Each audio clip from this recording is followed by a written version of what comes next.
আবেদন করলেই ঘরের টাকা। খুশির খবর দেশের গরিব মধ্যবিত্ত পরিবারদের জন্য।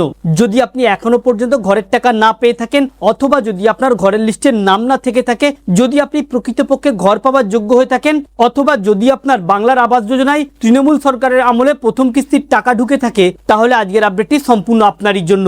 যদি আপনি ঘরের টাকা পেতে ইচ্ছুক হয়ে থাকেন, আলোচনা শুরু করার পূর্বে আপনাদের কাছে একটা রিকোয়েস্ট, ভিডিওটিকে অবশ্যই একটি লাইক করে জনস্বার্থে প্রচুর শেয়ার করবেন, কারণ আপনার একটা শেয়ার দ্বারা অন্যজনের জানতে অনেকটাই সুবিধা হবে। চলুন দেখে নেওয়া যাক বিস্তারিত। তো ফ্রেন্ডস, রাজ্যে বদলেছে সরকার, বদলেছে নিয়ম নীতি, বদলেছে প্রকল্প।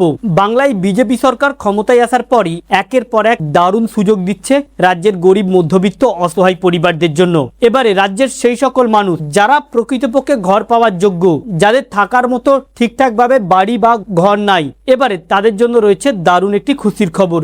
আবেদন করলেই পাবেন ঘরের টাকা, 1,20,000 টাকা। তবে তার আগে আপনাদেরকে জানিয়ে দিই, বিগত সরকার অর্থাৎ তৃণমূল সরকারের আমলে যারা 60,000 টাকা পেয়েছিলেন প্রথম কিস্তির, দ্বিতীয় কিস্তির টাকা যারা পাননি, এবারে তাদেরও ঢুকবে দ্বিতীয় কিস্তি 60,000 টাকা। তবে ইতিমধ্যে রাজ্যের পঞ্চায়েত মন্ত্রী জানিয়ে দিয়েছে যে তৃণমূল সরকারের আমলে যারা ঘরের টাকা পেয়েছে তারা প্রকৃতপক্ষে যোগ্য কিনা সেটা আরেকবার বিজেপি সরকার যাচাই করবে।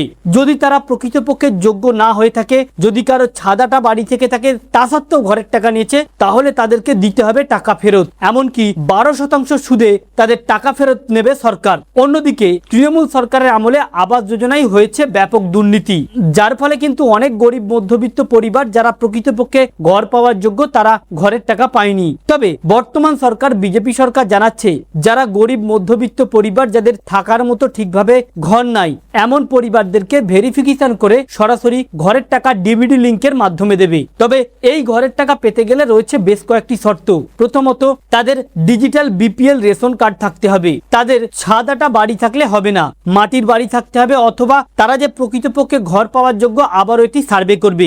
এমন ব্যক্তি যারা পশ্চিমবঙ্গে বসবাস করে তাদেরকে ভেরিফিকেশন করে আগামী কয়েকদিনের মধ্যেই আবাস যোজনার লিস্ট প্রকাশিত করে তাদেরকে ঘরের টাকা দেওয়া হবে। তবে এই ঘরের টাকা পেতে গেলেও বলা হচ্ছে যাদের 2026 সালের ভোটার লিস্টে নাম থাকবে, এবং যাদের ব্যাংকের সঙ্গে ডিবিডি লিঙ্ক থাকবে, এবং যাদের ডিজিটাল রেশন কার্ড থাকবে বা বিপিএল রেশন কার্ড থাকবে, তারাই কিন্তু এই ঘর পাওয়ার যোগ্য হবে।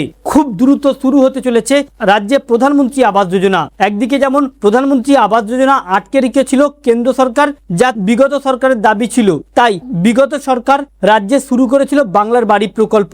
এবার বাংলার বাড়ি প্রকল্প বন্ধ করে সকলেই পাবে প্রধানমন্ত্রী আবাস যোজনায়। তবে এর জন্য আবেদন শুরু হতে চলেছে অতি দ্রুত, যে আবেদনটি চলবে আপনার পঞ্চায়েত অফিসে, আপনার বিডিও অফিসে। তো ফ্রেন্ডস, এই ছিল মূলত প্রধানমন্ত্রী আবাস যোজনা নিয়ে বিশেষ একটি আপডেট। আমাদের উদ্দেশ্য ছিল এই আপডেটটি আপনাদের সামনে উপস্থাপন করা, যাতে আপনাদের জানতে সুবিধা হয়ে থাকে। ভালো লেগে থাকলে ভিডিওটিকে অবশ্যই একটি লাইক করে শেয়ার করবেন। Thank you friends, thank you for watching.